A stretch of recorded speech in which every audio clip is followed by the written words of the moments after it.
Olá, tudo bem? Este é o segundo vídeo da série Mens sana in corpore sano e vice-versa. Vamos avançar em um conjunto de reflexões importantes sobre a nossa saúde, com o objetivo de tornar menos densa a névoa de ideias falsas e conceitos perversos que nos faz perder saúde ao invés de conquistá-la para uma vida mais produtiva, feliz e longa. Começamos aqui, analisando o nosso passado e o nosso presente neste mundo. Entender a evolução humana e as condições de alimentação no transcorrer dos tempos históricos, iniciados há mais de 4 milhões de anos, é fundamental para refletirmos corretamente sobre nossa alimentação nos dias de hoje. A nossa existência enquanto espécie humana começou na África, num período batizado de Plioceno. Pequenas populações de hominídeos se concentravam nas planícies e nas savanas do sul e do leste daquele continente. Uma série de análises genéticas globais, realizadas em 2016, portanto bem recentes, concluiu que todas as populações atuais não africanas de seres humanos descendem de uma única população que emergiu na África entre 70 e 100 mil anos atrás. Durante quase 3 milhões de anos, os hominídeos se alimentaram de plantas que coletavam e também da caça de pequenos animais. Na dieta deles estavam raízes, frutos silvestres como figo, ovelhas selvagens, coelhos e mesmo grandes insetos. Em sua trajetória de conquista por outros continentes, o Homo sapiens migrou para o Oriente Médio, Europa, Ásia e finalmente para a Austrália e para as Américas. Mas a todo lugar em que ele ia, continuava a se alimentar da mesma forma, coletando plantas e animais silvestres. Você quer ter uma ideia do cenário, das condições enfrentadas por essas pequenas, mas heróicas populações de humanos? Há uma série de televisão chamada Largados e Pelados, que é produzida pelo canal Discovery. Em cada programa, um casal diferente de especialistas em sobrevivências é obrigado a passar 21 dias num ambiente selvagem, sem roupa ou utensílios modernos. O desafio é lutar por comida, suportar as intempéries, encontrar ou produzir água potável. E não importa o lugar, savanas africanas, florestas equatoriais, ilhas remotas, praias isoladas, todos esses ambientes inóspitos foram testados por pessoas aptas e altamente capacitadas. Invariavelmente, neste curto período de tempo de 21 dias, todos os participantes passaram por sérias necessidades. Perderam muito peso, entre 5 e 15 quilos cada um. Alguns tiveram de desistir diante do rigoroso teste de sobrevivência. Eles não chegavam aos 21 dias. Evidentemente, durante os 3 milhões de anos que nos antecederam, não havia geladeiras, armazéns, mercados, a agricultura ainda não tinha sido inventada, não se produzia alimento em qualquer tipo de escala. A natureza não fornecia comida de forma abundante.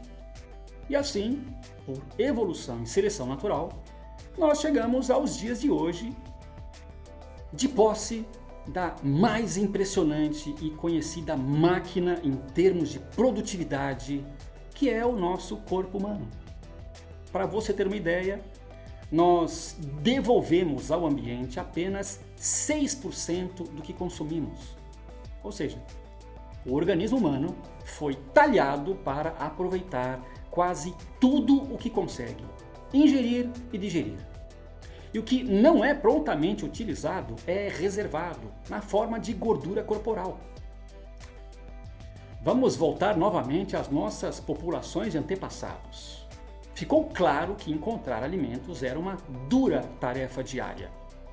E quando os líderes caçadores-coletores voltavam com comida mais farta, esse pequeno grupo social, ele se saciava de tudo que era possível ali mesmo na hora. Lembre-se de que não havia formas de se conservar os alimentos. Então, depois das refeições, todos se deitavam ou se protegiam quietos para fazer a digestão e economizar o máximo de energia. E em que momento o grupo voltava a procurar comida? Quando a fome passava a apertar novamente, e não antes, não da forma planejada como nós conhecemos hoje. Reflita comigo. Durante um espaço de tempo extraordinário, os nossos antepassados se alimentavam de forma irregular em períodos bem espaçados de tempo. Talvez uma única vez por dia, talvez uma única vez a cada 2 ou 3 dias. E tudo isso teve um impacto impressionante em nossa formação e evolução genética. Aliás, essas mudanças, as alterações genéticas, elas se dão em longos espaços de tempo, em incontáveis e sucessivas gerações. Na natureza, pode perceber, nada ocorre de forma inesperada, de repente, de forma súbita. Não é verdade? Agora vamos avançar bem adiante no tempo para mais ou menos 10 mil anos atrás, quando houve a suposta criação da agricultura. Os Homo sapiens, nós, começamos a dedicar quase todo o nosso tempo e esforço em manipular algumas selecionadas espécies de plantas e animais. Hoje, cerca de 95% das calorias que alimentam toda a humanidade vem desse seleto e pequeno grupo de plantas e animais que os nossos ancestrais domesticaram em um curto espaço de tempo de 5 ou 6 mil anos. Isto porque dos milhares de espécimes que eram coletados e caçados, apenas alguns eram adequados à agricultura e à pecuária. E também porque eles se encontravam em locais específicos, onde ocorreram as revoluções agrícolas. Isso por todo o mundo. Cientistas e especialistas concordam que a revolução agrícola foi um enorme salto para a humanidade. Mas de forma nenhuma significou uma dieta melhor. A revolução agrícola apenas proporcionou uma explosão populacional. Hoje, nós comemos menos variedade, mas grandes quantidades. Está compreendendo o ponto de vista? Durante milhões de anos, o nosso organismo evoluiu para ser uma excepcional máquina acumuladora de reservas. E isso quando a comida era escassa. Em um curtíssimo espaço de tempo, comparado toda a nossa evolução, nós tornamos a comida abundante, disponível e barata. Qual o impacto que você imagina disso em nossa saúde? É simples.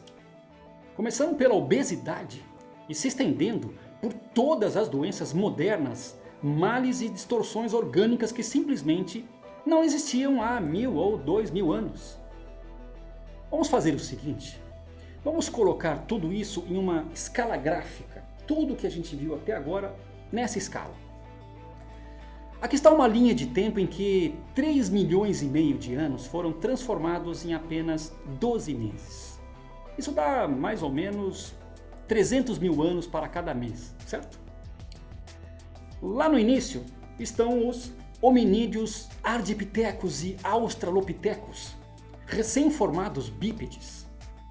6 meses depois, nessa escala, ou seja, 2 milhões de anos depois, é que surge o Homo habilis, e quase 1 milhão de anos depois, o Homo erectus. Foi nesta fase, para você ter uma ideia, que surgiu o fogo e com ele o cozimento dos alimentos. E em seguida, passamos a usar roupas. E aqui no último mês da nossa escala reduzida, é que surgiu o Homo sapiens, há cerca de 300 mil anos. Vale aqui ressaltar novamente que a natureza não dá passos abruptos ou súbitos. Essas sucessões evolutivas, cada pequena mudança ocorrida em nosso organismo, ela aconteceu ao longo de centenas de gerações. Em nossa escala reduzida, a agricultura e pecuária surgiram nas últimas 45 horas. Uma minúscula fração de tempo do cenário evolutivo. Quer algo ainda mais surpreendente? O açúcar, um dos 5 alimentos mais consumidos em todo o mundo na atualidade surgiu em nossa escala somente nas últimas 3 horas, ou, precisamente, há pouco mais de 500 anos. É algo para lá de recente em nossa vida evolutiva. Agora me responda, nosso corpo, nossa fisiologia conseguiu se adaptar a essas rápidas mudanças de cardápio, de hábitos alimentares? Não, lógico que não. As implicações disso nós vamos estudar mais a fundo nos próximos vídeos, certo? Olha, obrigado por você assistir, por você curtir e compartilhar com seus amigos e familiares. Um grande abraço, até já!